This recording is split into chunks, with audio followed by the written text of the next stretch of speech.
everyone. Good evening. I'm really excited to be here to talk with you all. I want to give a disclaimer because we have some younger people in the room. This conversation is about suicide, so we might hit some hard topics and there might be sensitive points for people. Absolutely, your psychological safety is my top priority throughout this, and it should be yours. So if there's a conversation you're not ready to have right now and you need to step out, feel free to do so. Just know that I'm tracking it in my head and I might come up after and just check in, see if I can provide any additional resources, support, whatever that looks like. But I just want to make sure people are ready to take care of themselves throughout this. It is a sad topic, but I'm hoping this doesn't have to be all doom and gloom. So there will be parts of it that will not be sad, and it's not weird that you don't find them sad. It's totally okay. I want this to be as enjoyable and impactful as possible.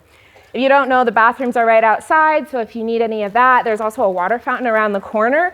So if you're just getting up to move around the space or to grab food or bathroom, if you could just give me a thumbs up so I know you're good. If I don't see the thumbs up, I'll assume something else might be going on, and I'll just take a note in my head to check in with you after, okay? Again, beautiful. So I don't do small talk. I'm not a fan of it. I don't really enjoy it. I, of course, want to know people's favorite color, but it's not really a question I'll ask. So as we get started, there are a lot of you in here, so as fast as we can get through this, I'd appreciate it. But if you just want to say your name, I'm not promising I'll remember all the names, but give me a challenge, I'll try. And my usual icebreaker, I think the usual icebreakers are like one fun thing about you. Obviously, I care about that, but it's not the question I'll ask you. My question will be something that's off-putting about you, others find strange about you that makes total sense in your head. It could be one that somebody's told you, or just one that, you've gotten looks, you've gotten side eyes while you did something. So in the spirit of fairness, I'm happy to introduce myself first. Danielle Hendrix, Community Outreach Specialist for Diversity Health.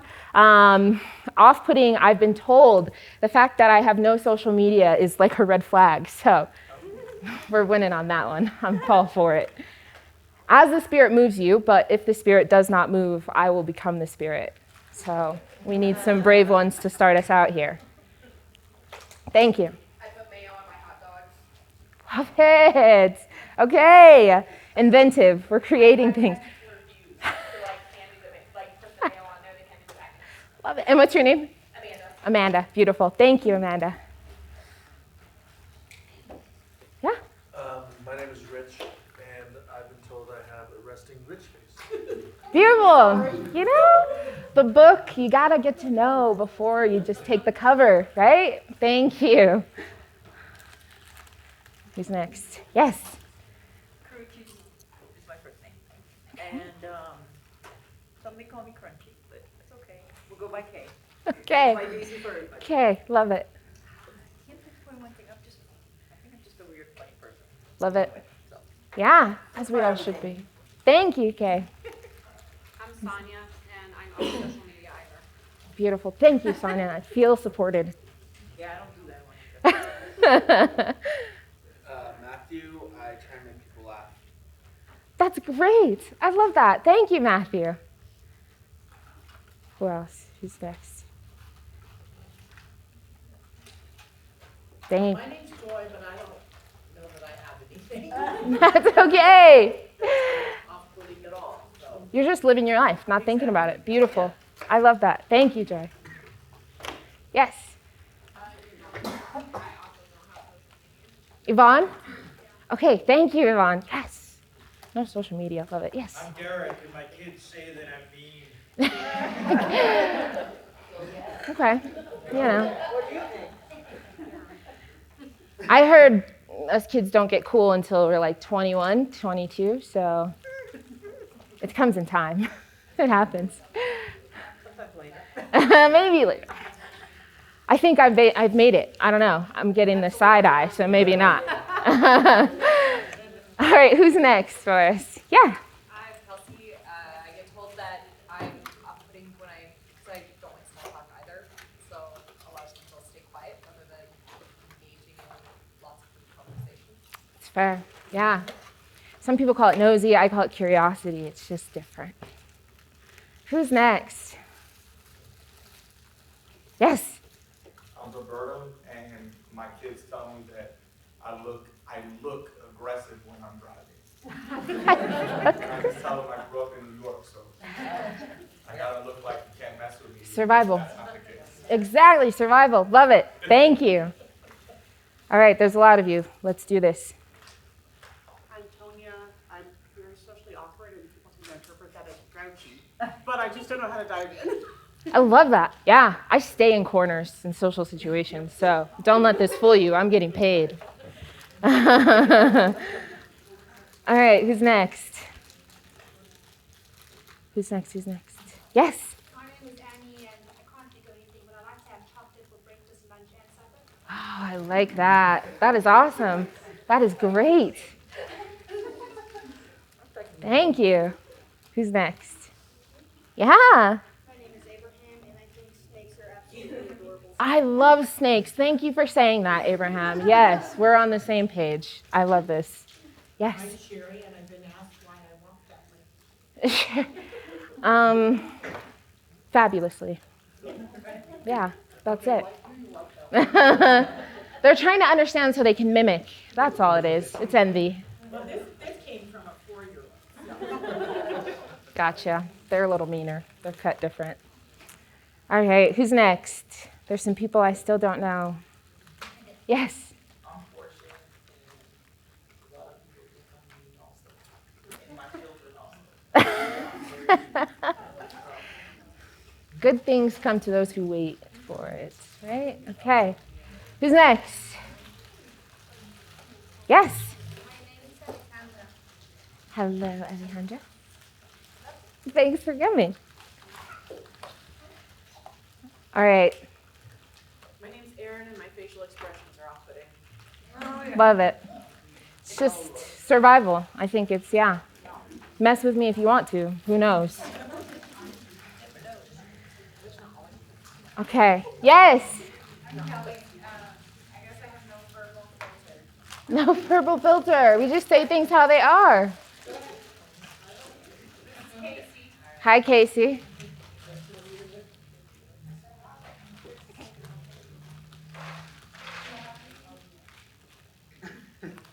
Okay.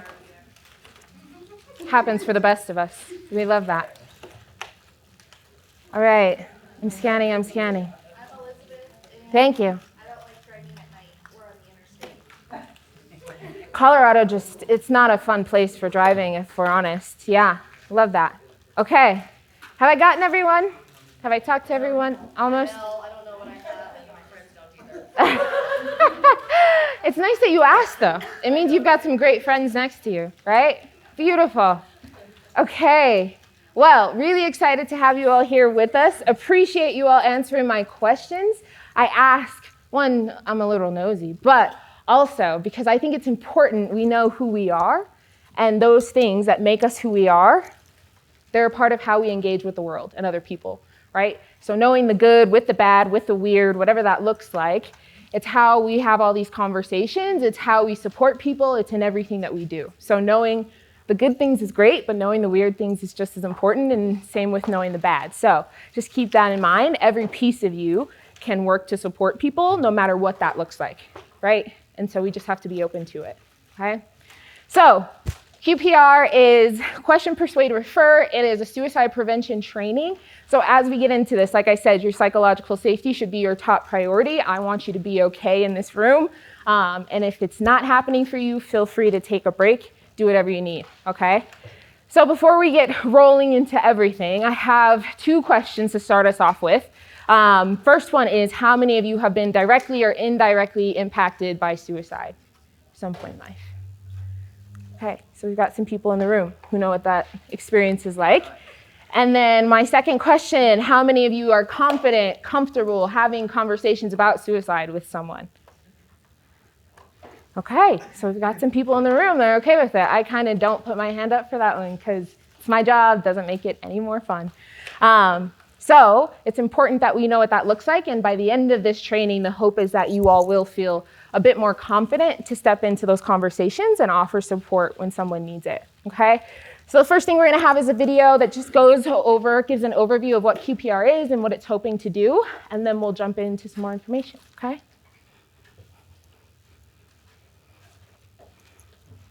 odds of surviving a heart attack in a public place are 10 times greater in regions where thousands of ordinary citizens are trained in CPR. It's called bystander rescue. When someone shows signs of experiencing cardiac arrest, the response of nearby friends, family, or coworkers is critical. The effective use of CPR doubles or triples one's chances of surviving a heart attack. Like CPR, QPR is an emergency intervention for someone experiencing a life-threatening crisis. QPR is easy to learn and easy to remember, but it takes courage to overcome our fears about reaching out to help someone who may be considering suicide.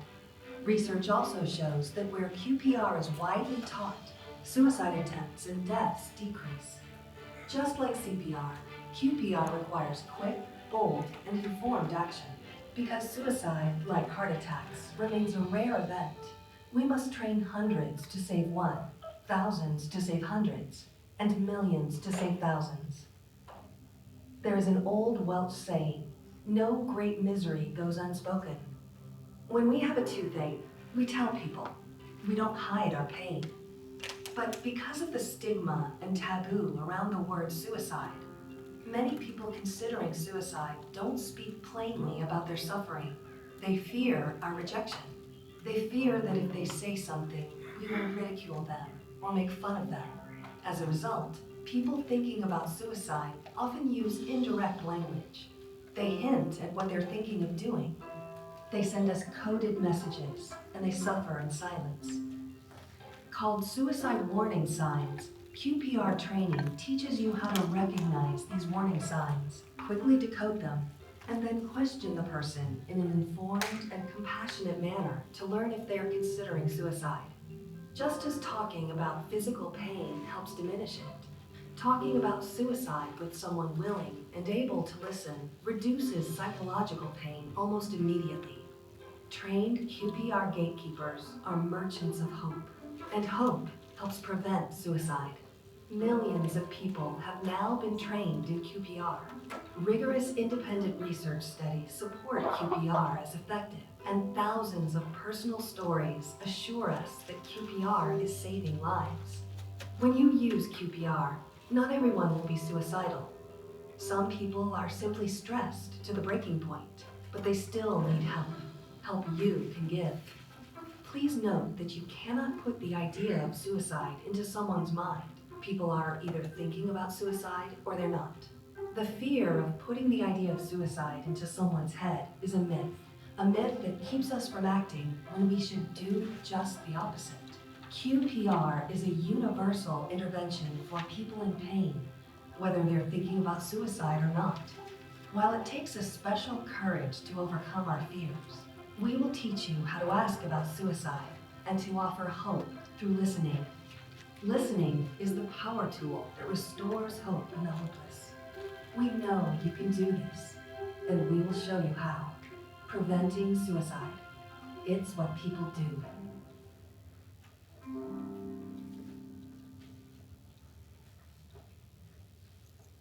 Okay. So our intervention is ask a question, save a life, question, persuade, refer. So as we go through this, we'll look at each of those stages, but what's most important to talk about first is what our role is and what that means. So QPR gatekeepers is what you all will be once you leave this room. So the certificate lasts 2 years, and in 2 years, there will be more information and different information, so all of this changes on a regular basis. But knowing where we are and where our lane is really important because we don't want to add an extra layer of things that you have to do. It's just to make you better at what you already do, right? So naturally, we observe other people because that's what human beings do, right? Most people watch others, see how they're moving, what they're doing, patterns that people go through. You all are the experts on the people around you. There is no mental health professional that could walk in off the street and say, it looks like you're struggling. They don't know you, right? The people around you are the ones who notice when you stop moving the way that you normally move and you stop navigating the world the way you usually would. And so normal people, everyday people going about their business, it's important that everyone has this information because we're in the best position to know when something's off with our loved ones. And we have to be the ones to step in when we see that happen, okay? So most importantly, Unless you walked in here, mental health professional, you will not walk out as one. What a deal, though. Half an hour? You get a full degree in something? That'd be insane. But unfortunately, I can not provide that. And you shouldn't take on the burden of therapy and having all these big conversations when there are experts, professionals. This is what they're paid to do day in and day out, right? This is what they spent their education learning how to do. And we want to make sure that we're not stepping into more of a role than we should. Because not only could it end up harming us, it could harm the person that we're trying to support by trying to be everything that they need all the time. So we're not therapists, we're not counselors, we're going to let the professionals do what the professionals do best. But we serve as the vital link in getting them to those professionals. So we're that bridge to make sure, okay, you're feeling like you're on this island. Let me help you connect to mainland so you can get to the resources that you need in whatever way that looks like. And we want to offer hope through that, right? That is our positive action. That's how we're supporting them, with hope and resources, all the resources we have on hand, okay? So as we dive into this, we first want to talk about the statistics that come with it. We have to know what the issue looks like to know what to be able to look for, right? So I am big on numbers. I love Excel. And because of that, sometimes I get lost in those numbers and I stop seeing the people that are connected to them. So for all of these numbers that are on the screen, not just the people who died by suicide, but the family members and the loved ones that are grieving those who have been lost. All of that is in these numbers as well. So it's just an important reminder for me to sometimes take the graphs a little bit deeper and remember all the lives that are connected to each one of those numbers, okay? So looking at what suicide has been in the United States, we started tracking this information back in 2004. But back in 2021, 2022 numbers are still evolving and changing, so we don't have those quite yet. But in 2021, we saw more than 48,000 people died by suicide. So one of the things I want to talk about before we jump into all the numbers is the language behind it. So what are some of the common ways that we hear suicide referred to as? How do people talk about it?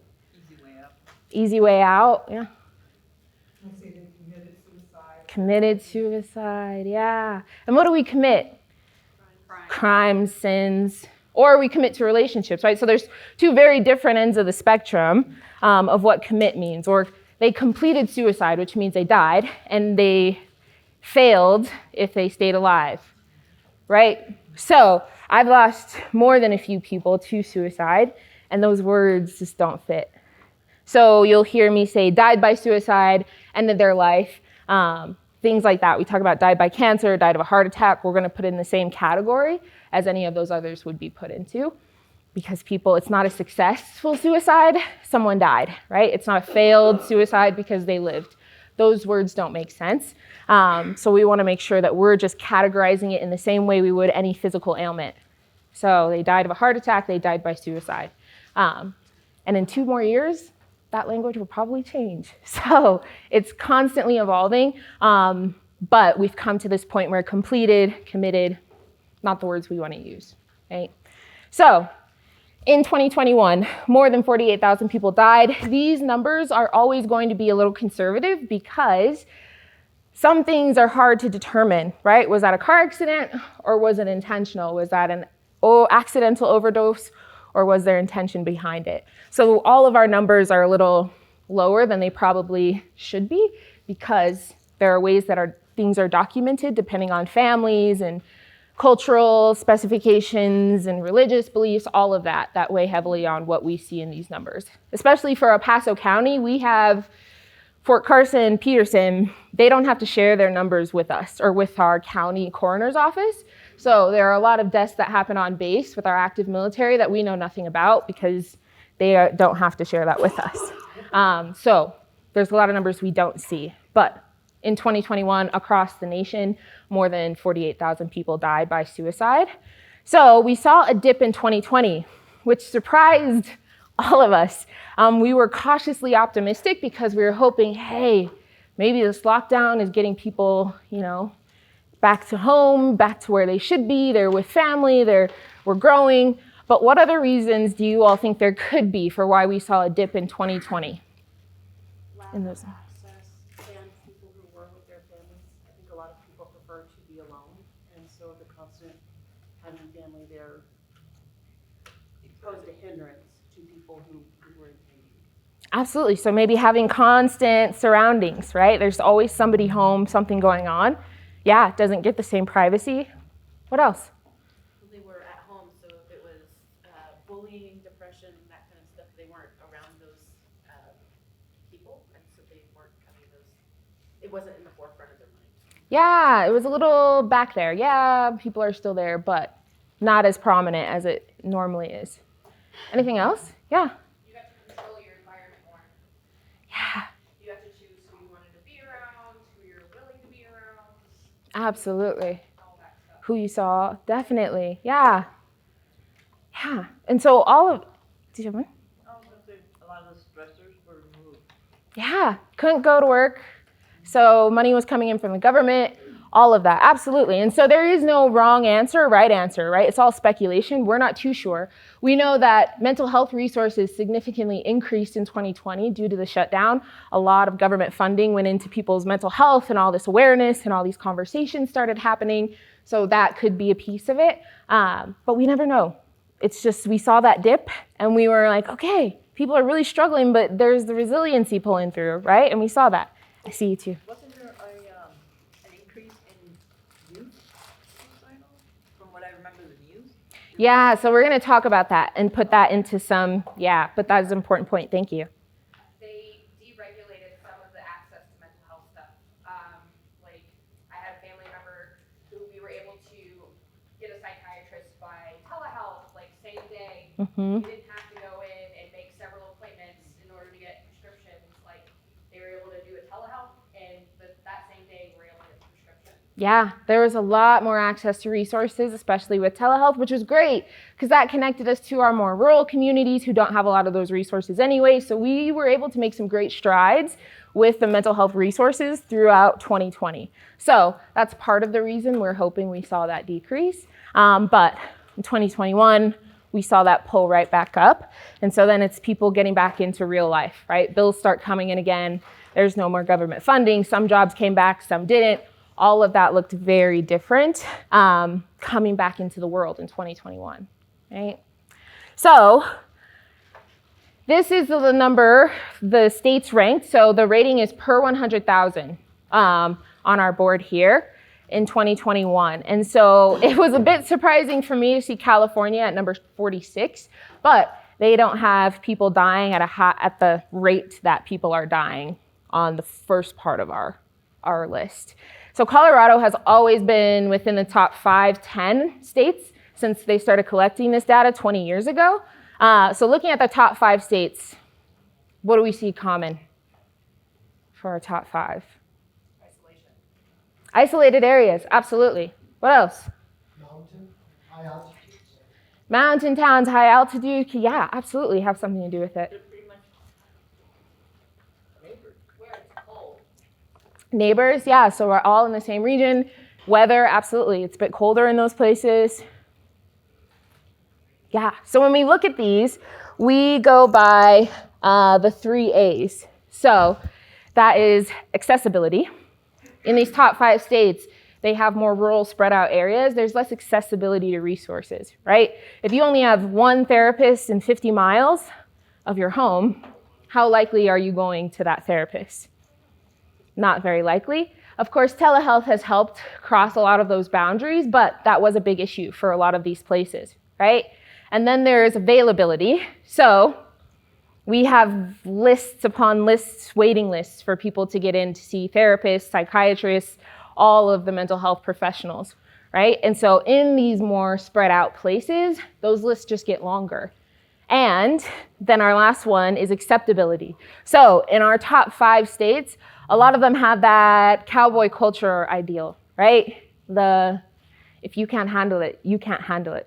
It's a reflection of your character, not that there's something more going on, right? You keep your business to yourself. We navigate the world how we do on our own, and that's what it looks like. We don't go for these resources. We don't look into these things.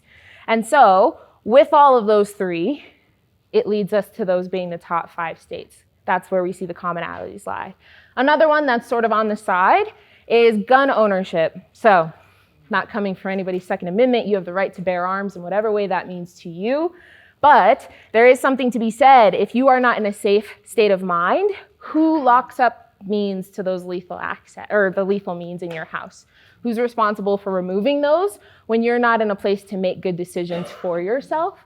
And are conversations happening with your support system, whatever that looks like, at those critical moments when they need to remove means? And so, overdose, when someone uses an overdose with the intention of dying, 12% chance that they die by suicide, because usually life-saving measures are able to come in, get them to a hospital, you get it worked out, they're physically well enough for let's, dig into the mental and talk about what's going on and help you get on that road to recovery. For guns, using a gun as your lethal means, 99.8% chance we lose that person to suicide because life-saving measures aren't able to come into place, right? So more lethal means, less likely we are to be able to save them on the back end, which means we lose someone. So that has to be the conversation when we're talking about states who we own guns. Like, for whatever reason, we own a lot of guns. So who's in charge of making sure if we're not safe, they're out of where our reach, and we have that safe lockup process for whatever they may need, okay? But guns don't kill people, people kill them. Exactly, yeah, exactly. So looking at the states, these are our states with the highest suicide rates, and then these are our states with the lowest. So looking at these, what do we see common amongst these groupings? Are we still on gun rights? Yeah, you can absolutely talk about guns. Because California, DC, New York, both, and Jersey probably too, they'll have very strict gun laws. They do. Yep, absolutely. What else? Economics. The western states tend to have, your eastern states tend to be more prosperous. I think economics definitely comes into play. Yeah, absolutely. Yep, so what opportunities people have around them? There's a lot more going on. I've lived in New York, I know it's, there's always something like you don't really have the time, you don't have time to think. You know, it's like you're constantly on the go, and it's like a survival mechanism in a sense. Okay. So you're not thinking of dying, you're thinking of staying alive. Yeah, so survival instincts look a little different for people maybe, depending on where they are. Yeah. These states are heavily populated with our First Nation people. Okay. Reservations on a lot of these places where there aren't so much, like there's no reservations in Washington, D.C. Right. Yeah. And I went through a training with a woman who worked on a reservation in Washington, and she said in their language, there's no word for suicide.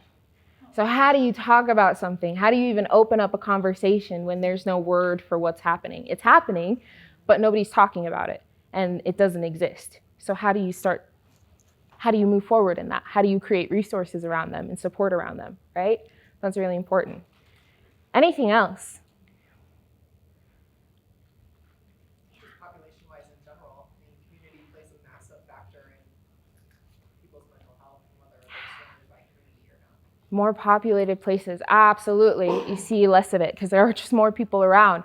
With all of our places with less as well, there's so many resources packed into those states to make sure that people have what they need, right? There's so much money funded in those areas.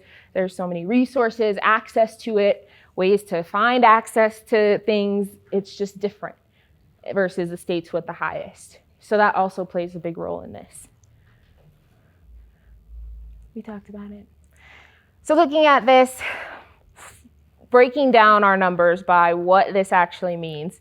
48,000 people in 2021. That's 14.5 per 100,000 at a rate. That's how fast people are dying. 132 people every single day are ending their life by suicide, and that means one person every 11 minutes. In 2020, one person every 11 minutes was dying by suicide when you break it down that way. That's a lot of people. And that's a lot of people to not be having the conversations that we need to have about mental health, knowing how common it is and how often it's happening, right? So this is why we want to have these conversations, because you never know who you're next to And you never know what somebody is going through. It's that saying, everybody's fighting a battle you know nothing about.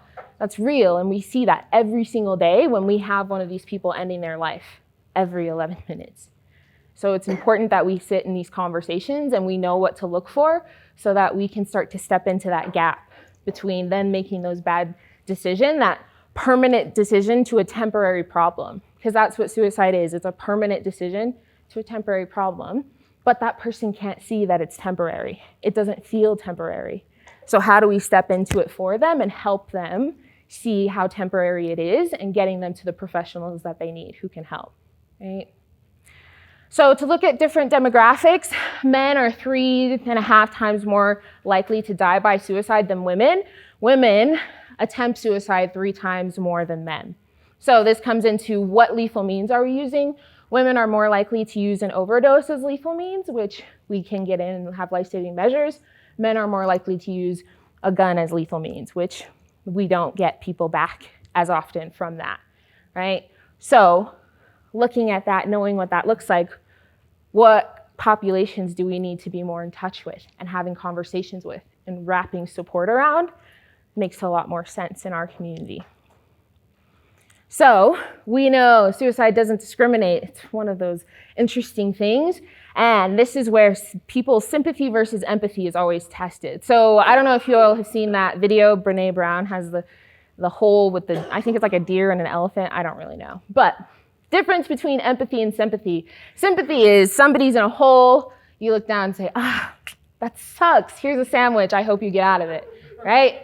Empathy is, I'm going to crawl in the hole with you, and we're going to figure out how to get out of it together. So sometimes, and it's our own biases, because I have mine as well, we hear that, there is some wealthy person who's ended their life, and how could they do that? They had all the resources. Reality is there will always be starving children in Africa. There will always be somebody who has a worse situation, a worse environment, a worse life than you do. It doesn't make what you're going through any less significant. It just makes it different, right? And so those are the moments where we need to we don't have to understand the situation. I can understand the emotions underlying that situation. So, example, my sister and I live together. She has a cat. I don't like cats. I think they're evil. I think they're trying to be too close to you all at once. It's too much, and I'm not for it. But, so, in like 40 years, when that cat dies, I don't know how long they live, but it seems like it takes a while. 40 years, that cat dies. My first inclination might be like, here's a gift card to PetSmart. Let's go buy you a new cat. But I'm not realizing the fact that cat has seen her through things that even I haven't seen her through, right? That cat has been a constant in her life in times where there was no one else there. Regardless, she talks to the cat, it's a thing. They're bonded. It's beautiful. But the reality is that cat has seen her through some things and has been a significant part of her life for however many years it'll be in her life. So I can't understand the devastation that comes with losing a family pet like that, because I didn't grow up with the cat. But I can understand loss. I can understand sadness. I can understand heartbreak. I can understand anger, grief. I can get with you on the emotions of it, and I can sit with you in that. And that's sometimes where we have to meet people. I don't have to understand the situation. It might seem absolutely ridiculous to me that you're thinking of ending your life because they broke up with you. Like, you've known them all of 6 months. Who cares? But to that person, that's a big deal, right? And I can understand heartbreak, and I can understand disappointment and sadness and what that means, and I can sit with you in that and empathize with you in that, right? So that's where this comes into play. Anybody can experience suicidal thoughts for any reason on the planet. I don't have to care necessarily about the specific reason. I just have to be able to get with you on the emotions that are underlying it and sit with you in that. And let's figure out how to move you through it in whatever way that makes sense. Okay? So, one of those really important things. Suicide is equal opportunity. It looks out for no one. It avoids no one. If you're in it, you're in it. And that's all there is to it. So we want to make sure we're providing resources to everyone, regardless of what the situation looks like to us. Okay?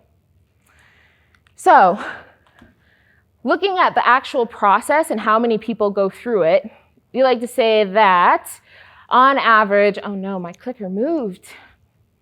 On average, about 10 million people think about suicide on a regular basis, or have thoughts about suicide each year. Of that, 1.2 million plan a method to end their life, depending if that's drugs, if that's a gun, whatever that means. Motor vehicle accidents is the MVA. Attempted suicides are 750,000 every year, which again is a conservative estimate because we don't know. Was that car accident a car accident? What did that mean? What did that look like?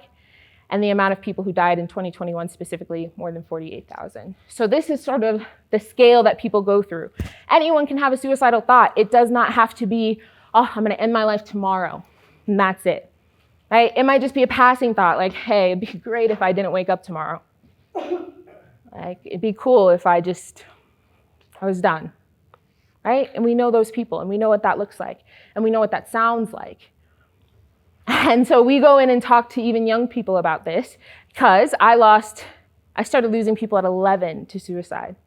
People that were my age, right? Friends, all of a sudden we're in school and you get an announcement. So it's happening at these young ages, but we're not having conversations about it like it's a real possibility for people. And that's just not true. So this is what that looks like, that plan, walking through that looks like for people on a regular basis. For adults, yeah? Has there been any association or any connection to social media and young suicide? There have been. There's a lot of studies about the relation between the two. And I have that information if you would like it. But yeah, there are a lot of resources that walk through what that's looked like. And that's why they've created those laws around cyberbullying and what that means. And they're starting to build that infrastructure. But there's still a lot of work to be done in regards to it. But yeah. So for adults, suicide is the 11th leading cause of death. Now, and we'll see this, for young people, it says it's the third. I think now it's the second. The first leading cause of death for young people is motor vehicle accidents. So I kind of want to put that in context. Not that it's not important that young people are dying, but young people aren't dying from heart disease, cancer, other things that adults are dying from. So that number is higher for them because they're not dying from all these other things like illnesses. They're dying top from motor vehicle accidents, and then suicide is next. For adults, it's cancer, it's heart disease, it's a number of other things before we get to that 11. And then one common myth about people struggling with their mental illness is that they're dangerous, right? We see it on the news. Oh, they shot up this. It's because they're mentally ill. Not a real thing, right? 4% of hostile violent crimes are committed by people with a mental illness. 4%. Right? But people use that as the defense now for them getting at it, right? They claim insanity, they claim they weren't in their right mind. So it's an easy fallback to just say, oh, well, the voices told me to do it, and that's why I did it, right? That's what people say. And reality is, there was no voice. It was just them. And unfortunately, there are just those kind of people on this planet, right? It doesn't mean they're struggling with their mental health.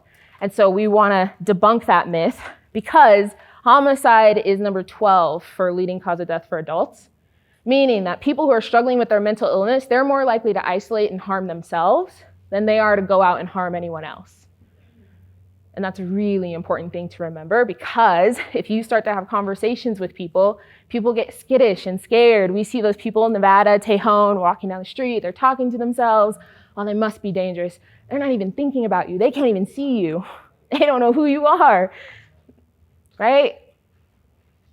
So how we get involved with people, a lot of times we sort of take that as, ooh, like some of our people who say they have RFB, is that right? I'm not trying to curse in front of my mom's people.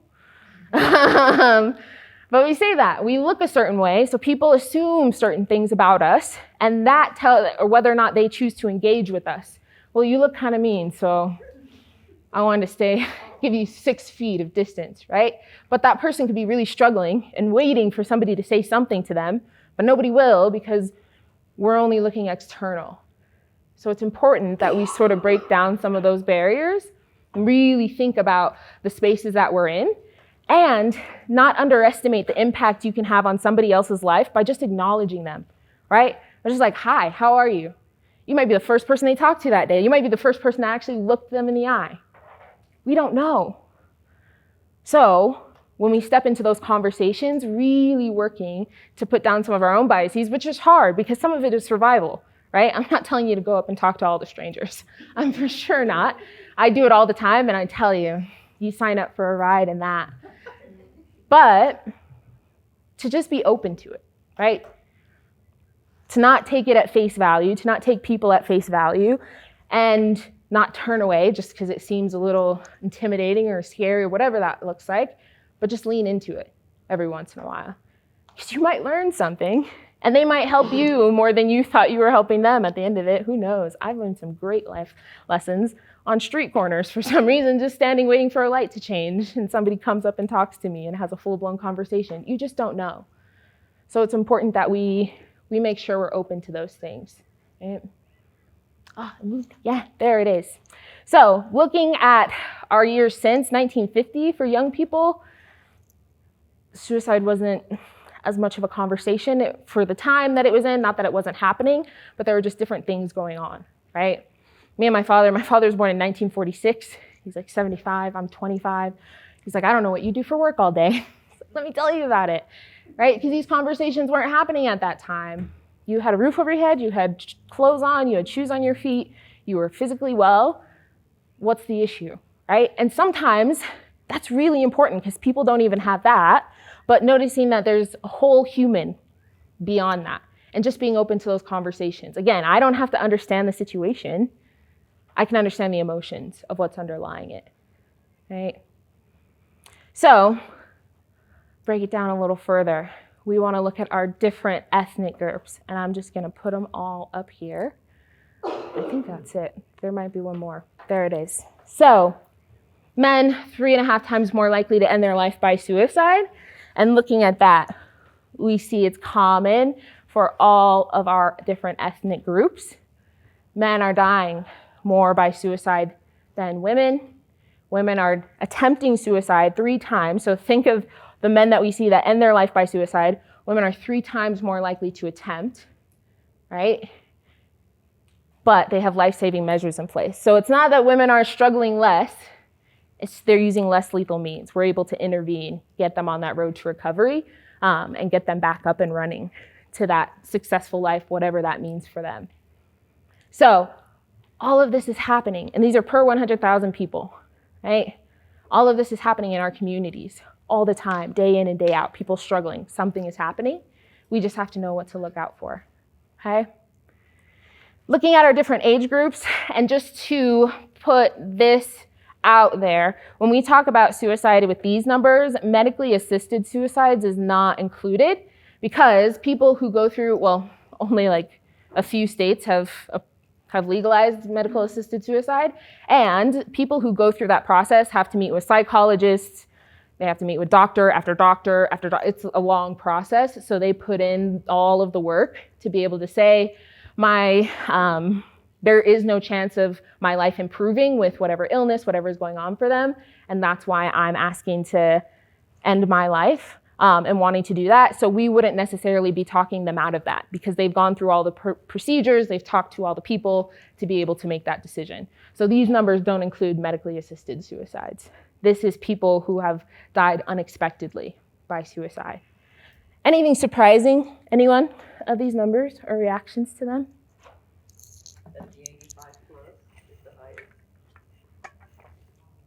That was surprising for me too. But when you break it down, right? Because beginning of people's lives, children depend heavily on the adults that are caring for them, right? Every move they make, there's somebody telling them, you can't do that, you can do this, you can go here, you can't go here. Then we live these big lives, and we have all this independence, and we're able to do all these great things, and we get to the end of our lives, and you get back to somebody telling you, you can't do this, you can't go here, you can't see them. People can only come to visit you from this time to this time. Nobody's coming to visit you. And how do you move forward in that? Right. From experience, Yeah. great uncle of mine, because of health reasons, just simple things like bowel movements weren't, and he decided he was going to end it. Yeah. We revert back to childlike states as we get older. And so you live this grand life, you know all these things that are out there, and all of a sudden you can't get up and get yourself to the bathroom by yourself, right? Or people aren't coming to visit you, or all of a sudden people are telling you your opinion no longer matters because the world's moving in a different direction without you. That's what we say in society. You get a certain age, sort of sit in the background and stay in your spot. The highest numbers are also seem to be associated with the hardest transition periods of our lives. Absolutely. Yeah. That 25 to 34 year age, being in it right now as a 25-year-old, you got to figure out who you're going to be, what you want to be, how you're going to make all this money. Clearly, I'm in this for the money. It's fabulous, right? And so we're supposed to figure all these grand things out. And sometimes people don't do well in that, right? So it just proves that on all parts of our society, there's room to be done. There are people who need to be supported, and there are people who are struggling that we have yet to have conversations with, right? So we want to make sure we're breaking into every age group, no matter what that looks like.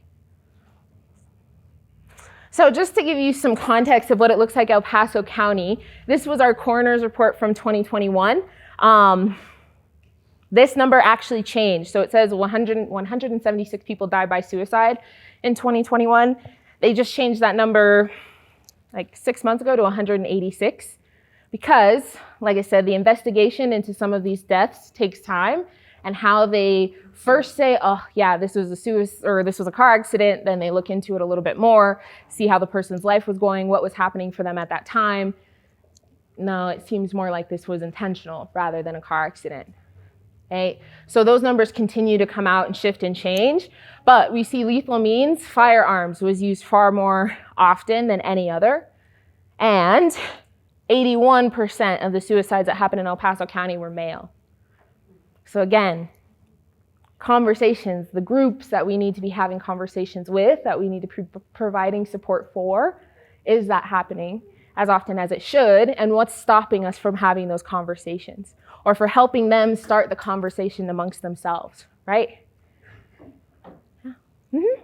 74% of autopsies contain drugs or alcohol, but yet firearms are the most.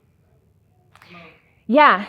It's kind of like one touches the other. It's like that you take the liquor and the drugs to get brave to do the other. Yeah, we see a lot of people need that, if it's a liquid courage or just to numb themselves, to prepare themselves for what they're about to do. And that's where we see drugs and alcohol come in their system, if it wasn't the lethal means that was used. Mm-hmm. Right. Because they're fighting against our natural survival instincts. Naturally, as human beings, we have it in us to want to survive. And fighting against that, you're going against your very being, like your genetics. You're going against your biology. So a lot of times people have to numb themselves or get out of the right mindset to be able to act on their thoughts. Yeah. What's the one under firearms? Ligature, so that would be hanging. Oh, that's what it's called? Mm-hmm. Huh. Yeah. Does this include then on the bases you said before, so this does not include the ones that are actively going on that people live on base? Yep, this does not include Peterson or Fort Carson numbers or Air Force Academy, because they don't have to tell us, or the coroner, they don't have to report it to. Do they, or they just don't have to? They don't have to, so they don't. Yeah, most likely. We know it happens, right? But, yeah. So, walking away from the numbers and taking a step back, we now want to look at the impact of suicide, because we know that it's not just one person that struggles, and when they end their life, it doesn't just, the world goes back to normal. There's a lot of other people that are affected and that are a part of the conversation. So it's hard to quantify these numbers, because how do you really quantify the impact that somebody has had? But on average, 135 people are just exposed to a suicide when it happens, whether that be social media. If it happens to schools, they send letters home to parents, things like that. Those people that are impacted, so that wide circle. From there, 53 people have short-term disruption in their life. So maybe that is acquaintances, maybe that's just, people in passing that lived next door, whatever that looks like. 25 people have major life disruptions, so that's closing in on that circle, family, friends, whatever that looks like. And then 11 people have devastating effects on life. So those are their immediate loved ones in whatever way that looks, chosen family, biological, whoever, right? So what do we think of when we see devastating effects on their life? What could that mean? What does that look like? Financial, yeah, absolutely. How am I going to get up and go to work, right? Or be motivated to do so. My kids know that he's gone. Right. What else? They then try and commit suicide? Yeah, they're at a higher risk. Why is that? Just because that's how they saw their loved one get out of it? That's the best answer? I think it depends on the person in general. We all have versions of ourselves when we're around certain people, right? We have different people see different sides of us. Some people see every side of us, and that's a really important thing. So when you're this version of yourself with someone, and they're a major part of your life, and then you lose them, you also lose that version of yourself. And if you deem that person as your better half, if you see them as like they were my person, like life made sense when they were there because they were there, and all of a sudden they're not, now I have to readjust and readapt and figure out how to move forward in life after the fact when I don't have this piece of me with me, right? And so that's why we see, especially for young people who have lost a parent to suicide, it is a higher risk for them. Because how do you function in life without that? Without who you were and that person right next to you, right? And so we have this thing called live, laugh, love when we talk about mental health. Simplify it. Now you've seen that, coffee mugs, people's bathrooms. Live, laugh, love is everywhere. So live is your ability to function. You getting up every morning, doing what you need to do, going to school, going to work, whatever that looks like. You functioning. Your laugh are the things that make you uniquely you. Your hobbies, your talents, your skills, things you're interested in. That's your laugh. And your love are your relationships. Significant others, parents, friends, whatever that means. So when all three of those things are working in perfect cohesion, we like to say you're mentally healthy. You're at your best, top of your game. But life happens, right? And sometimes life hits us a little harder than we expected, and maybe more times than we expected it to hit us. But that doesn't mean you're any less mentally healthy, because we're not cartoon characters and we don't just jump out of bed every day and say, oh, it's a new opportunity, I'm so excited. Because that's not real life, right? Being mentally healthy means even when life happens, you're able to move through it in a healthy way. That doesn't deter you or take you down a negative path. You're able to keep the same trajectory, if not be better, but all while maintaining your mental health and dealing with whatever is going on. So when someone loses someone to suicide, that already hits their love piece, right?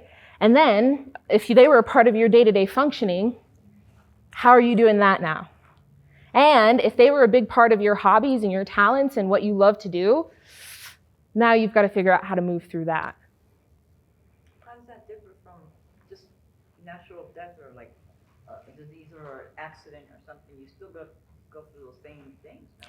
Absolutely. I think it changes because of the unexpected piece of it, and because suicide, and we'll talk about this a little later on, it's the most preventable death, right?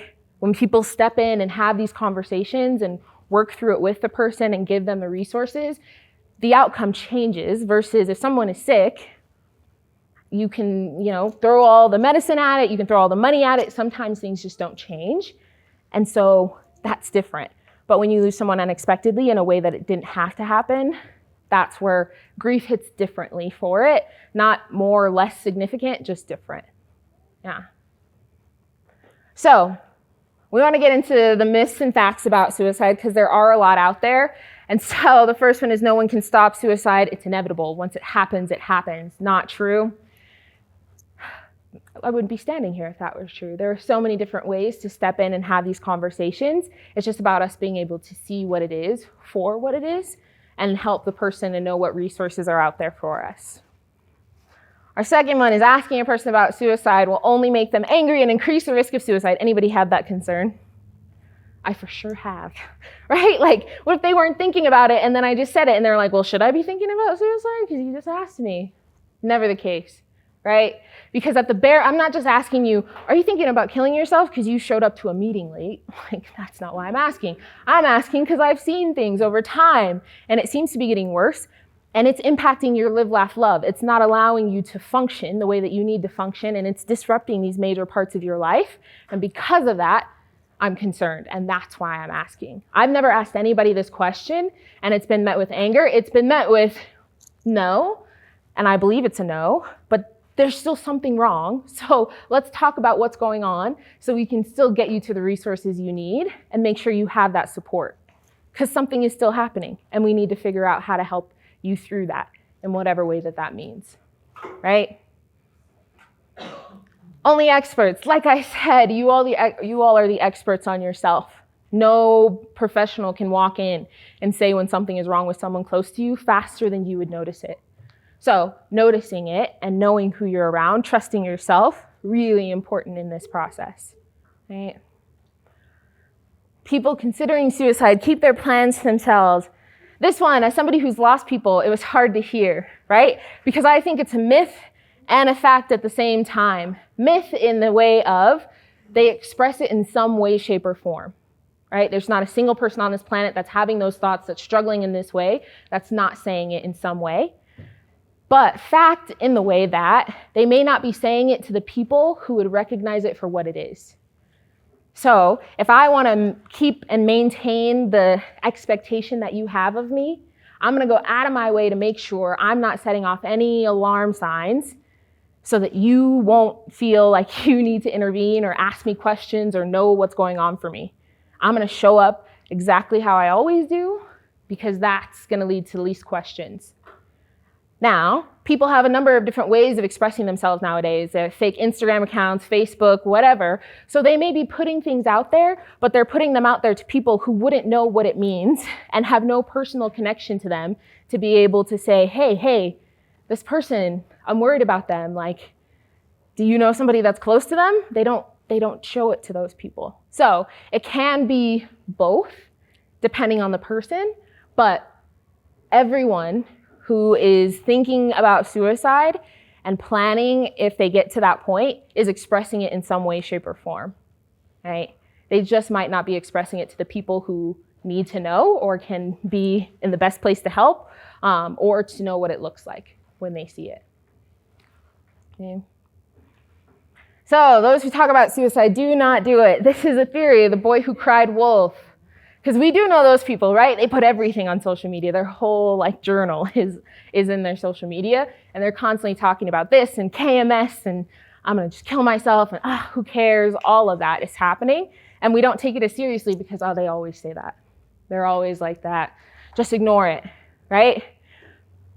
But when we were children, when we needed something, what did we do? Babies. We cry. When something's wrong, we shout about it. Right? My favorite cereal isn't at Safeway. I'm on the floor. That's what's happening. Of course, as we evolve and we grow, we realize that it's not okay for me to be sprawled on the floor in the middle of a grocery store. There are other ways of expressing my frustration with the situation, but we still express it. It's, I don't know, maybe 7. How many of you have complained today about something? No one? Really? Impressed. We do, right? We complain. Whether I have a headache, I'm not expecting you to reach in my brain and fix it. I just feel better knowing that somebody else knows I'm uncomfortable and I'm not having a good time. It's the same for people who are struggling. They're just expressing it, right? So we don't ignore it, because either you're going to change the way you express your frustration or you're going to let me know what's going on. So whenever people say KMS, I'm like, hey, I saw you write that. So tell me what that means, because I take everything seriously. Because I can't afford not to, because I know what it means to not take those things seriously. Because I have to live with not taking those things seriously every single day. So I'm going to take it seriously. So you said that, so what does that mean? Oh, I was joking. Well, find a different way to joke with me then, because that's not it. Because when you say it, I'm going to take it at face value, and I'm going to dive into it. I already told you I'm nosy with the smallest things. So you bring a big thing to my door, I'm going to take it for what it is, right? So changing the conversations that people have is also a really important way of helping people work through those moments of frustration, even if they're not suicidal. but also not casting people aside just because they're constantly expressing themselves, because they're constantly expressing it. So something is wrong. We don't have to understand the situation. I'm going to get in the hole with you anyway, because the emotions underlying it, I can rock with you and we can figure that out. Okay? Yeah. Notice every time you go to a doctor's appointment today, they ask you these questions. You're like, every time I come in, know? Yeah, Really? they do now. Doctors have made it their business now, right? Like, I'm not the person who's going to help you, but I'll help you get connected to the people who will. I feel like they're just doing it to check it off the box. And that's where we get in trouble. Yeah, that's where we get in trouble. Because the sincerity can be felt in this conversation. It has to be. Because if sincerity isn't there, I'm not talking to you about what's wrong. It has to be genuine or we're not having a conversation. So a lot of those things are just check a box, check a box, check a box, get out. Next person walks in.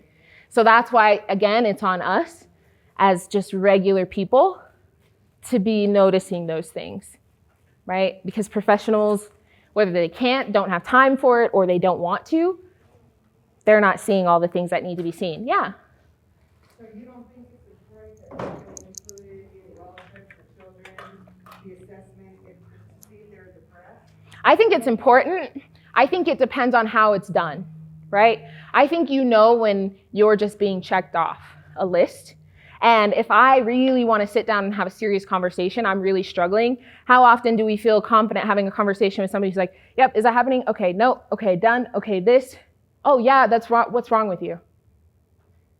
What's going on? I'm not going to open up in that moment, right? In the 20 minutes that you want me to sit in here, get in your office, and then go move on to bring the next person in. So I think it's important that they ask it because they can connect you with other professionals if somebody is in that space. But I think it's important how they ask and what that looks like. Yeah. May I offer that people are around the fire, the doctors? Yes, absolutely. Has been positive with me being able to self-assess and self-report, and then whatever I put down, there's a follow-up, you know? Yep. I think that's important. I had a child. I had a terrible pregnancy. But the fact that somebody asked and I was able to self-assess and say, oh, well, no, I don't feel well. You know what I mean? Yeah. I was 10, by the way, so no, I'm not in crisis now. But you know what I mean? The fact that somebody asked if I was able to assess and then, you know, discuss it from my own self-reporting. I don't know how everybody else works, but I've had positive experiences. Absolutely. Yeah, and that's really important. One size does not fit all. So if something doesn't sound right, feel right, look right, you get second opinions, you step into another office, you have those conversations, right? And that's a part of building that relationship as well. Yeah. Anything else from you? And so just our last myth here. Once a person decides to complete suicide, there is nothing anyone can do to stop them. Total myth. Right? Most preventable death. It's the one that we can always step into and have a conversation about. Of course, people go back to suicidal thoughts. We think they're safe. I talked to a dad, his middle school daughter, she's attempted multiple times and they've taken all this time off of work and they're on the brink of one of the parents having to lose their job to stay at home all the time because they can't trust her on her own. And you see the struggle of this process and it is incredibly difficult. But on the other side of that, 80 to 90% of people who attempt to take their life and life-saving measures are in place and they get on that road to recovery, they have that support system and it continues, not just stops when we think, okay, they're done, they're good, we're safe, but they continue to get the support that they need, will never seriously attempt suicide again. 80 to 90% of people, that's a huge number. And that's a number most people don't know about. But reality is, if they get what they need and that support continues and they're able to figure out that road to recovery, whatever that looks like for them, they'll never go back to acting on those suicidal behaviors. So how do we get them to that place and what does that look like? And how do we make sure that we have their buy-in? Because it has to come from them. Because if it's all us and we're just like, oh, we're going to take you here and we're going to put you in the hospital and you're going to stay there and then we're going to get you there and you're going to go to a therapist, that's all what we want. There's no buy-in from them. So they're just doing things to appease the people around them rather than actually buying into their own recovery. And that doesn't change anything because right when they have another hard moment, they get right back into that pattern and they'll be right in the same place. So it has to have their buy-in. And that's where things change, right? So how can we help? It's important to start with that first question. So we're going to go through the different clues and warning signs when it comes to suicide. And we want to make sure that we're taking all of it seriously because we don't know what it looks like and we don't have to know the situation, right? Whatever happens, happens. We're just there to stand in that gap to make sure they get the support that they need. So looking in these 4 different categories: direct verbal cues, indirect verbal, behavioral, and situational. Now these don't incorporate every situation that's ever occurred, but this is a collection of the people who have died by suicide, the situations they've been in, the things that they've said that we found on social media, and they've brought all that information and distilled it into these 4 categories, right? So if we stick with direct verbal, these are the things that people, it's kind of obvious, right? They're thinking about suicide. We're hearing it, we're seeing it, kill myself, dead, all of that is in there. So immediately when we're hearing this, we're getting them to the resources that they need. We're having a conversation with them and we're stepping into that. Especially the last one, if such and such happens. I'm not gonna wait to see if you get the job to then help you out. We're gonna get you help now, because even if you don't get that job, you're gonna have the resources that you need to work through that and not think that suicide is the only option, right? So all of these are things that we've either found, heard, or people have seen on social media, whatever that looks like, that somebody has ended their life that they've said during that time. Looking at indirect verbal, yeah? Do you differentiate between real or attention getter? These are people, yeah, ended their life that we've lost to suicide, and what words and things we found after the fact, yeah, from people. So these are the more indirect ways that people may say that and express their difficulty and how they're struggling. These are things we probably see on social media a lot more often, or things people say casually. It's also just the thought of no future forward thinking, right? Like, oh, you're spending all this money, all these credit cards, like, what's the plan? And you're like, I'm not really worried about it. I'm not concerned.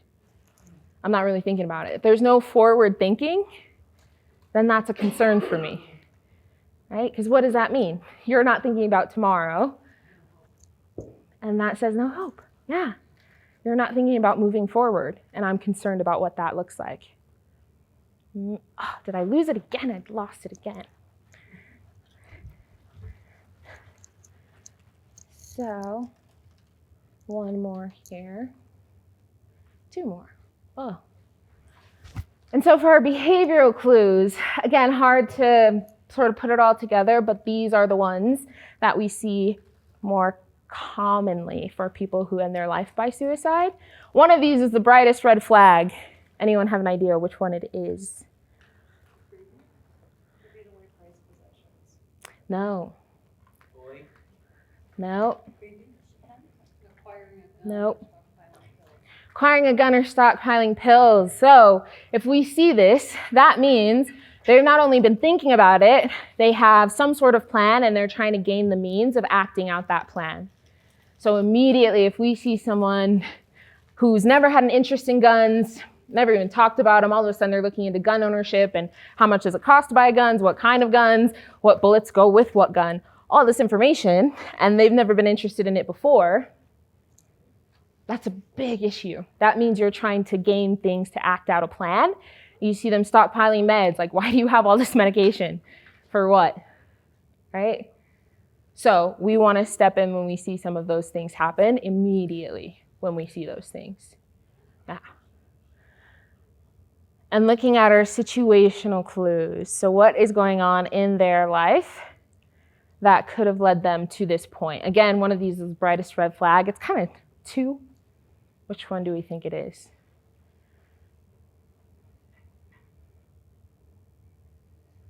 Death of a spouse? Yeah.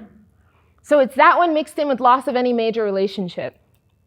Right? So when we talked about people who lose people to suicide, that's a big issue, warning sign. But if you know someone has just lost somebody to an illness or a divorce or whatever, we don't know what that event means to them. For divorce, some people, this is the greatest thing that's ever happened to me. For others, this is devastating. I don't know how I'm going to move forward in life. So we don't know what that means to them. So we're going to continue to support you and have conversations with you until I know what that means for you. And that tells me if we're in a dangerous place and if I need to have more of a conversation, right? So we're keeping track when anyone has any major disrupt in their life, because I thought when I was younger, it was sort of, people have been struggling for a really long time, and then all of a sudden they come to this point and they make this decision and they end their life. Reality is, one of these things could happen and within 2 weeks, someone has died by suicide. So they don't have to be struggling for months and years. It could just be something huge that takes over their whole world and they don't know how to move past it. And so they make this rash decision, again, that permanent solution to a temporary problem that they think suicide is, not being able to see how temporary it is. Yeah? When you say a permanent solution to a temporary problem, but we're talking about a serious terminal illness, how do you equate that? Because the words you use to say don't make sense to me. Absolutely. Yeah, so looking at the major illness, that of course is a separate category, depending on what state of the illness they're in, right? And so it's us trying to create hope if there's not any. And so if there's an opportunity for hope in that, whatever that illness looks like for them, in the long run of that, how can we provide them that support so they can see a better side to it, even if it's incredibly difficult as they work through it? Not saying that your situation is going to be fixed, it's going to change, it's going to be better, but if there's hope on the other side for you to continue to be on this earth and experience what you need to experience, go through what you need to go through, then that's what we're working for, and that's what we're trying to help them through. Does that answer the question? Okay, good. Let me make sure. All right.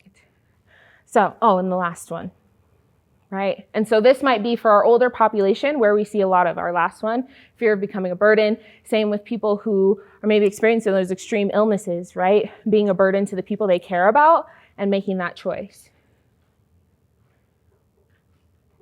So with asking the question, just a few tips as you go through it. First one is, if you're concerned at all, right? It's about trusting yourself, your spidey senses. If something feels wrong, it's wrong, right? So let's step in and ask a question and not wait for, maybe it's just I'm being too protective, or I don't know, maybe I'll just give them some time. If it seems like they're struggling with something, then they're struggling, period. But knowing about the severity of it, that's really important. Knowing where they're at in it, that's what really matters. So I need to know if this is just something we can work out and have a general conversation about. I can, if it's financial things, help you get connected to resources, whatever, versus if this something feels like it's your last straw and you're at your end, that's a very different conversation. But I need to know where we are and help, and that's how we assess what our next step needs to be in that, right? If the person is reluctant, we want to be persistent, not like, okay, well, I'll leave you, but you're good, right? We're okay. And then we let it go and say, I'll check in with you later.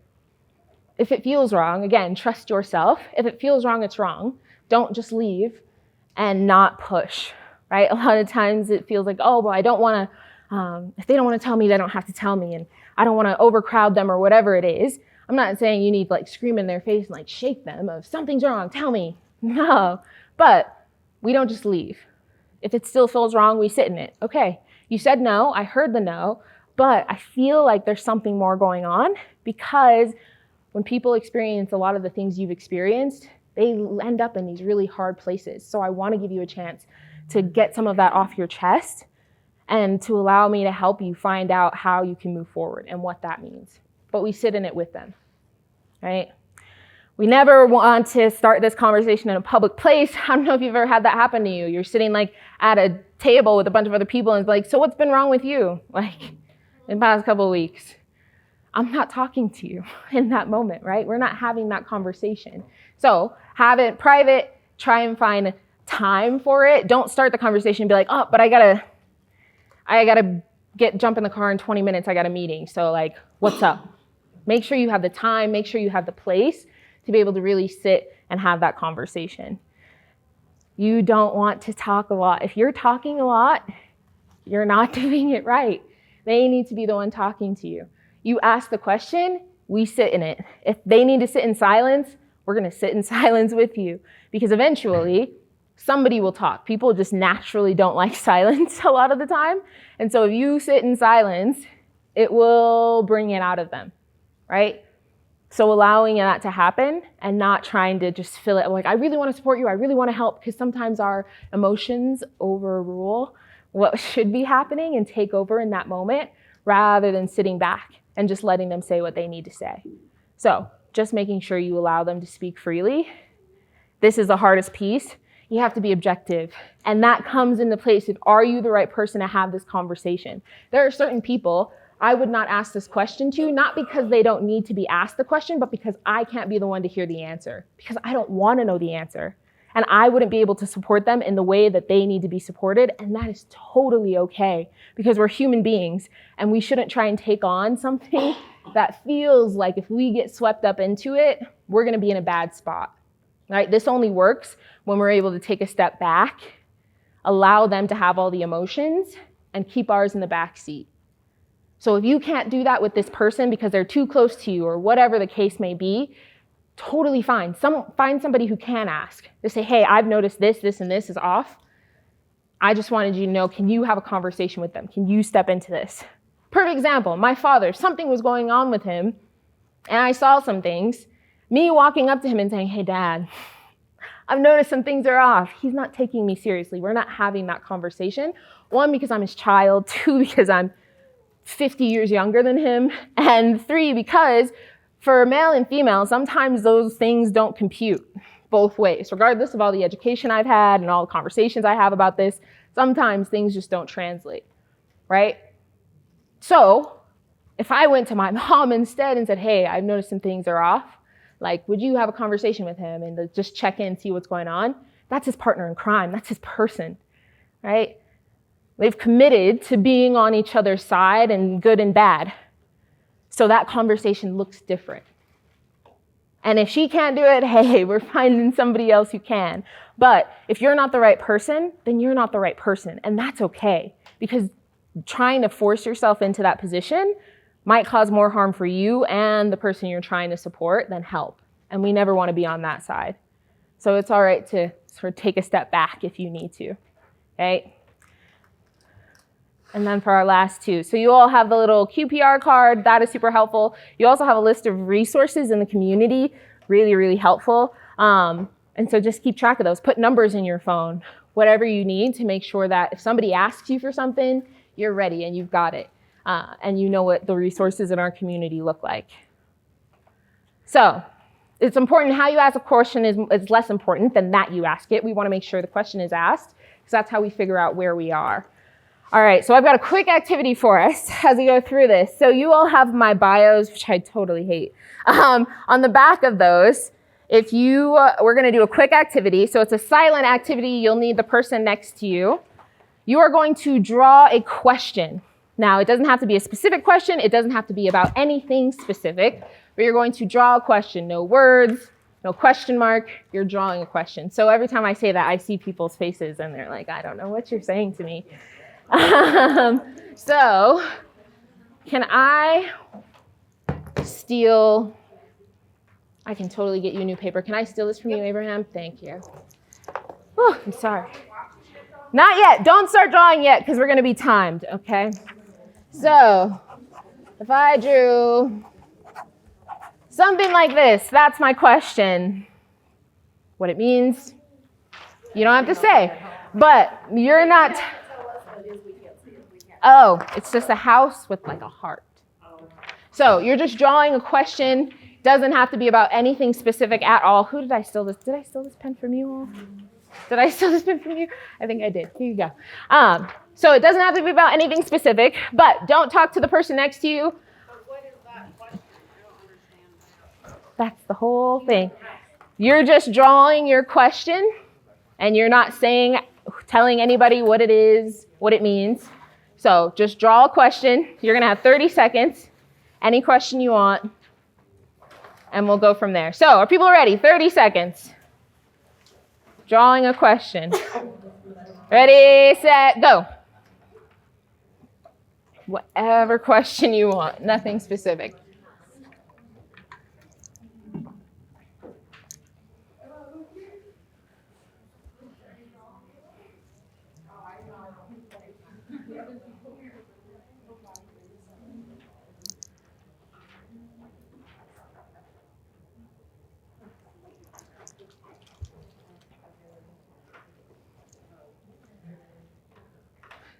All right, we're done.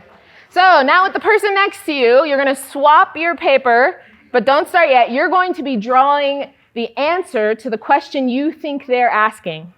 So you're not telling them what the question is, but you're going to draw the answer to the question you think they're asking.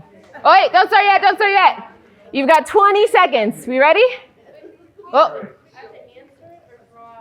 You're drawing the answer to the question you think they're asking. So 20 seconds starting now. Yep, you give them your paper, draw the question or the answer to the question you think they're asking.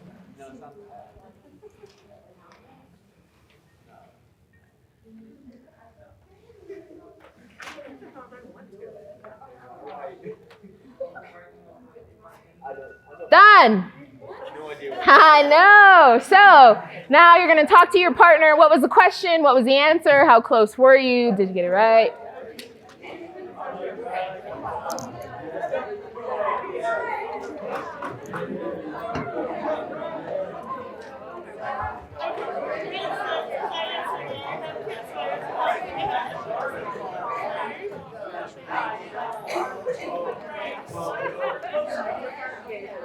All right, we're coming back. So, raise of hand, how many people got the answer to the right question? Okay, all right, we have some people that got the right answer. Nice, I like that. All right, hold on, keep it with me. So, what do we think the importance and how is this tied to the conversation we've been having? Why do we think this activity is important to the conversation we've been having? Yeah? Because the actual communication must produce a positive result or like an awareness. You can't really tell what the person is feeling unless you really know what they're going through. So it's like you gotta figure out, knowing that person or not knowing that person, you'd ask it differently or I don't know, something like that. Yeah, absolutely. There are pieces of it. So, you don't know the question I'm asking unless I'm clear. And I can't answer it in a way that's clear for you unless I understand what you're trying to ask me, right? And you don't know what people are thinking. And you don't know what's going on, right? So when we talk about this, it's important that when we ask the question, it's clear because that helps them give us an answer back that's clear for us. And we know how to move forward and we know what they need from us in that moment, right? So, when we get into this, our question, persuade, refer. And what does that mean? The approach and indirect, how do we persuade someone to want to stay alive? And who do we refer them to? What does that look like? So for the question, we have this less direct approach, right? And that's sort of easing your way into it. When I first had to ask this question out loud and in live time, it came out different and sugar-coated and not what it needed to be because I'm trying to dance around this really hard topic, but by dancing around it, I'm not getting the information I need, right? So there are ways to open the conversation, right? If you're not ready to just jump right into it, but eventually we have to get more direct. So there's this idea that certain things, if you ask them a certain way, make them more open, make them less shameful, less taboo, less stigmatizing, then people are more honest when they answer it, right? So when we think about asking somebody, well, do you do that? Is that something you do? I'm not going to answer that. I don't know. Maybe. Are other people doing it? If I come to you and say, sometimes when people get of a certain age, this starts happening for them. I was wondering if this was happening for you. That changes the conversation we're able to have, right? Because I'm making you feel less on an island, more a part of everyone else, because there's no new problem under the sun. We say that. There is no new problem under the sun, but how we all react to the different things that happen, that's individual to us. That's unique to us. So these things happen to people, and sometimes it leads people down this really difficult path, and I've seen you go through that, and that makes me wonder if this is happening for you. That's here we are, this is happening, how do we get into it? How do we start that conversation? Because suicide happens behind closed doors, right? It's like locked in a dark back room because it seems shameful and it seems like something we shouldn't talk about. And by asking the question, you rip the door off its hinges and you let a little light in and say, hey, the rest of the world, other people have had this issue. Like, step in with the rest of us and let's help you figure this out. And that's really what we want to do. And so with our direct approach, it gets to those points, makes you feel less on an island, and I'm still asking you the question so I can get a clear answer back, so I know how we need to move forward. And when you ask it this way, are you thinking about killing yourself? Are you thinking about suicide, ending your life? You take a lot of weight off of that person's shoulders, because all they have to do is say yes or no at that point, right? They don't have to come to you and say, oh, well, I've been struggling for a really long time. This has been going on, this has been going on, this has been, so I've been thinking about suicide. Because that's not likely to happen a lot of the times. But when you just give them a yes or no, that's a clear door marked exit. That's an easy out for them to just be able to say whatever they need to say and open that conversation for them to get things off their chest and for us to figure out what resources we need to provide them after the fact. And that's what we want to do, right?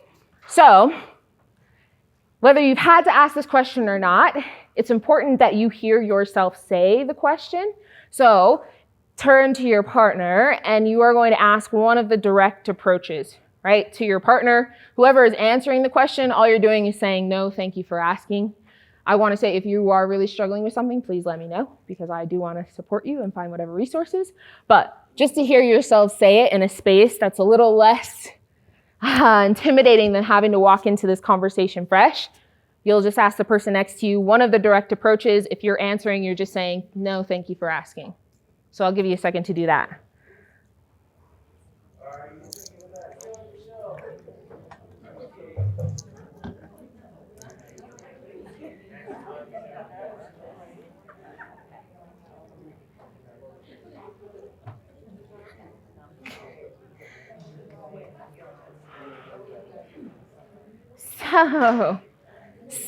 So how was that? Did we get to ask both sides? You sure? Super uncomfortable, right? Super awkward, not fun at all. That's totally okay. So come back with me. I want to get you guys out of here in a good amount of time. Asking that question, I hope it is always uncomfortable in the sense of we don't want to have to ask it, right? And we naturally want people's answers to be no. But we have to open it up for them to be able to say whatever is going on for them and make sure we've got that information, okay? So you got to hear yourself say it. If you need to hear yourself say it again, go for it when you get home. It's a hard question to ask. I don't think it should ever be a common question that we feel we need to ask, but unfortunately it's a part of our world. But knowing how you say it, how you will say it, is really helpful for starting that conversation, because it does have a big impact. All right, stick with me, guys. We're almost done, I promise you. So it's important that we know how not to ask it. Ooh, do I need to do that clapping thing? I don't know how teachers do that. Hey. So, how not to ask this question. These are all different ways that we want to avoid. We're human beings, so sometimes these come out. Sometimes it's, you're not thinking about doing anything, like I don't need to be worried about you, right? That's how we ask. And that immediately leads them to a no. All these questions are leading answers. Of course, we want the answer to be no, but with these questions, we're not opening it up for them to be able to share their real answer. So we have to make sure we're opening it so that they can say what they need to say without feeling judged by what they need to say, right? It's a perfect example of what you were saying with your dad. So I think this is an exact example of the people that probably shouldn't be asking the question. They're noticing signs. Yeah. And they're asking the question because they feel like they need to ask the question, but they're really uncomfortable if they would get the answer that they don't want back. Mm-hmm. They don't want to actually have that conversation, so they cut it all off. Example of you probably shouldn't be the one asking the question. Absolutely. Because we want it to be no. But if you don't allow them to say what they need to say, then you might be getting a no, and you're just throwing them off to the side. Okay, great. And they really needed it in that moment to be able to say yes and to be able to get some things off their chest. So we don't want to let our emotions fuel that moment. We're human beings. It happens. But we need to take a step back. That came out a little wrong. That came out harsh. I did not mean it in that way. I wanted you to know that I'll support you in whatever way you need. So I want to know what's going on for you right now. And are you thinking about ending your life? Whatever. But it's also important that we don't ask, are you thinking of harming yourself? Those are two very different things. Harming myself, ending my life. I can look you in the face and say, no, I'm not thinking of harming myself. and I wouldn't be lying. So our people who are like, oh, they're terrible liars, they can't lie to me. If you don't ask it in a way that they have no loopholes, then they'll find a loophole and they'll go through it, right? So we have to be direct because we want to make sure we're getting the information that we need, okay? In the persuade piece, this one gets people. It's not our job to persuade them to stay alive. It's us to help them figure out reasons of why they would want to stay alive, right? So this is, again, where our personal emotions, if we're close to the person, you have a family, you have friends, you have me, I'm here. Why would you want to do that? And you have all these people. They know all of that information, and they're still thinking these things.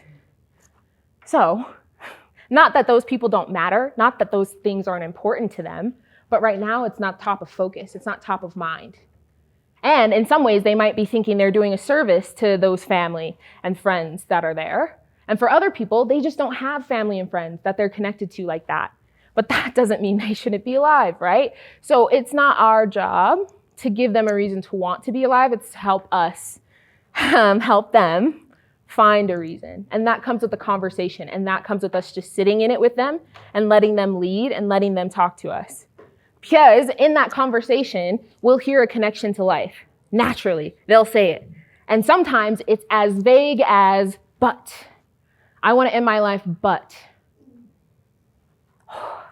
That but, uncertainty. Uncertainty means that suicide is opposing our natural instinct.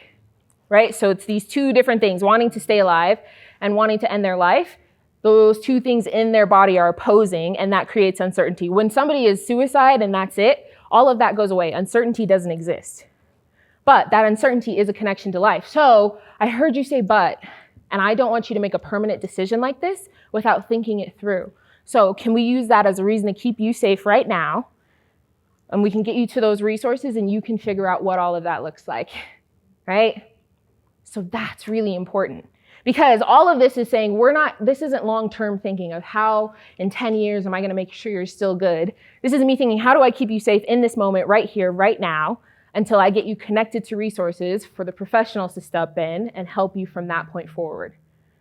Right? So all of the things that we talk about, they're in this moment. You're having this conversation with them. This isn't like, oh, weeks and weeks out. We're thinking about, how am I keeping you safe right now? Until we can get you connected to whoever needs to step in. So I heard that but. That's important. I don't want you to do something you're not sure about when it means that you won't be on this planet to make any other choices. So can we use that as a reason to keep you safe right now so we can get you connected to whoever needs to be connected, right? Mm-hmm. What do you do in a case where a person does something to force someone to do it for them? In other words, they don't want to do it themselves, but they want to, like, a lot of times, like, they'll do something to have, like, law enforcement shoot them or whatever, you know. In those cases, how do you recognize and how do you fix it? So in those extreme cases, which I hope nobody would be directly involved in those sort of extremes, but that's when professionals on the other side of the law, so if the law is already engaged, that's really them handling that situation, right? And so our hope would be that we're stepping in before they make a choice that would bring the law to their door to have that confrontation. Yeah, so we're hoping we're a step before that, right? Before they act on those thoughts, and then it leads to harm or death for the person. Yeah. Any other questions about this? Okay. If someone's using their means of control, and so you're talking to them, and you're listening to the problem, giving it your full attention, telling them you're going to call to have a welfare check on them, and they completely blow you off, and they are not even willing to. So you're on the phone with them for over 3 hours trying to persuade them not to. And to this day, they still haven't done it, but they still threaten to. They talk about having their plan. And so then I don't know, but they're unwilling to get professional help. Yeah, so that's when that support system comes into play, and we need to have more people than just us involved. So who else are they having conversations with? Who else can we bring to be a part of those conversations? Because if it's just falling all on one person, that takes a huge toll, right? Secondhand trauma is real. Like experiencing, hearing all the things that go on for somebody and having to sit with that and be in that with them for time and time again, that takes a toll on everyday people, right? So that's real. So it's important that we make sure we have enough people. And if the conversations continue, okay, have you reached out to so-and-so? Have we reached out to them? Here are the resources I can provide for you. But if it needs to be a different conversation, how do I help you get connected to the people that need to be a part of that? Is that helpful? Okay. And let me know if additional resources. Got them. Right? So all of these are important. We need to, and this is the biggest piece, we step out of that judgment place. Our feelings are in the back seat. They don't matter. We're not bringing our voice in. If you're talking most of the time, you're not doing it right. They need to be talking. We need to sit back. Again, knowing if you are or are not the right person. If you can't do this without judgment, because sometimes we can't, out of concern for the person, out of care for them, our judgments are there, then don't start the conversation, right? Or if you feel like, oof, it's hitting a sensitive point that I wasn't ready for, right? Then let somebody step in for you. Like figure out what that looks like. Whether it's a hotline, hey, can we just call this hotline and I'll sit with you while you're on the phone with them and figure out what they would suggest. Have somebody else take the lead if you need to. So it's really important you have that. All of this is how we can help them move forward. So, like Diversis, we have our 24 hours, 365 days a year crisis center. Can I go with you to this crisis center? I'm really concerned about you right now. Can we go and I'll just sit with you and wait as you talk to somebody, right? Yeah. Do you need health insurance to do this? Nope, not at all. Yeah. Can you be anonymous? Always anonymous. They only ask for more information if they think there is serious risk of you harming yourself or someone else. So try and find where you are to get resources to you, that sort of thing. But those crisis center is on Parkside, so over where the fire station is on Academy, like right over there. If you know what I'm talking about, like Academy and Airport, right in that area is where the crisis line is. To the Parkside? Yeah, it's a 24-hour crisis line. Yeah, and they don't have to be in an immediate crisis. It could just be they're really struggling and they need to have a conversation, but they can walk in there and have someone see them, sit with them. We have acute inpatient, so it's not long-term, but if it's necessary that they stay longer, then we have those resources as well. Yeah, but all of these, will you go with me to get the help? How do we engage ourselves in that plan? And again, this is in the moment. You've asked the question. You're sitting in this conversation with you. I'm keeping you safe for now. If it's not somebody you're really connected to, it's a stranger, who can I call for you? Like, who can we bring so that you get the support you need to get to wherever your next step is, right? So it doesn't all have to fall on us, and it shouldn't. So who else can be involved? Yeah. Where does Baker Acting come into this? Say it again. Where does Baker Act come into this? Baker Act. So the causing harm, or if somebody does something to harm themselves. So this would be under the, oh, I'm sorry. My mind is somewhere else. It's the Good Samaritan. That's where my mind went, to the Good Samaritan, because a lot of people ask about that. So the 72-hour hold is only for extreme cases of like they've actively attempted and you need the 72-hour supervision to keep them safe. So we're never just threatening them with that just because they're not doing what we want to do, but in like the extreme cases that they aren't able to stay safe and we're not able to keep them safe. Yep. Yep. That's when we're using the 72-hour hold. So how we refer people, because a lot of people can't see the brighter side, right? It's happening in that dark, closed-off room in the back. So the resources that we provide for them are really important. Our best referral is we're directly getting them to someone who can help. So crisis center, crisis line, we've gotten them an appointment, whatever that looks like. We're getting them whatever resource right then and there. Second best is we've got the commitment from them. They're willing to accept the help. And we're making arrangements to figure out what that help looks like on the back end. But it's not happening as immediate. And this is the level of seriousness that you're in. So if they're actively attempting, you're calling emergency services and getting them wherever they need to go. Versus if they're having a conversation and say, well, I have work tomorrow, can't do that, but I could go that tomorrow night instead. Okay, great. I will come find you, pick you up, whatever that looks like. That would be our best case.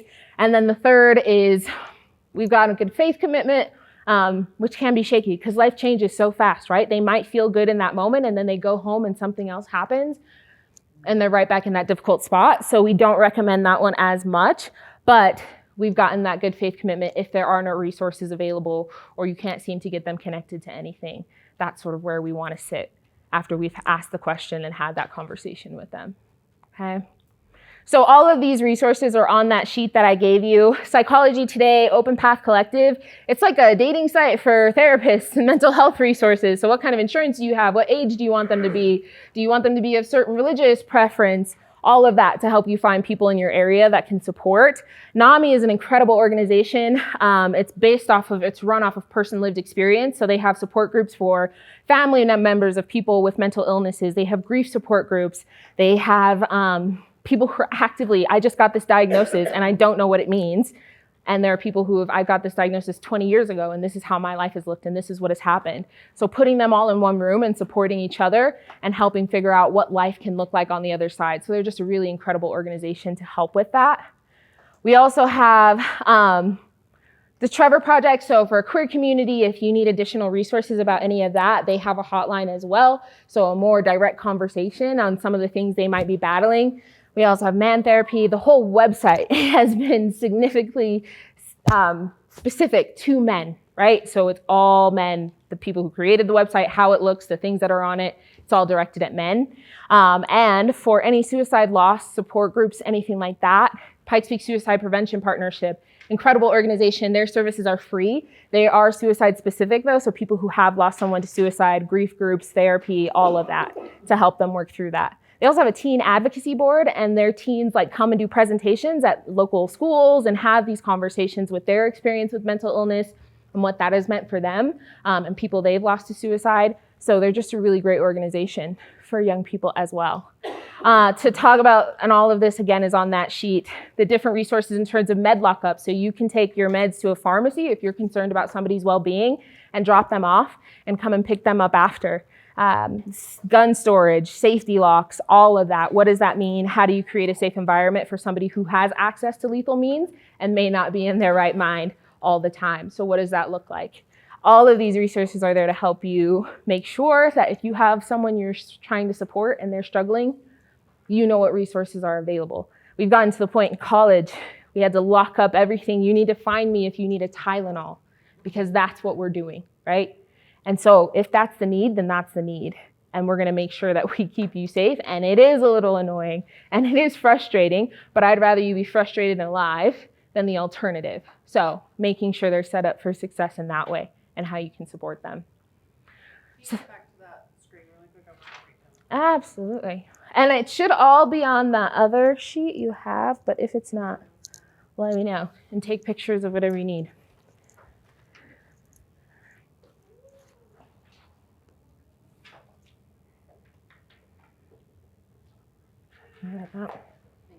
Of course.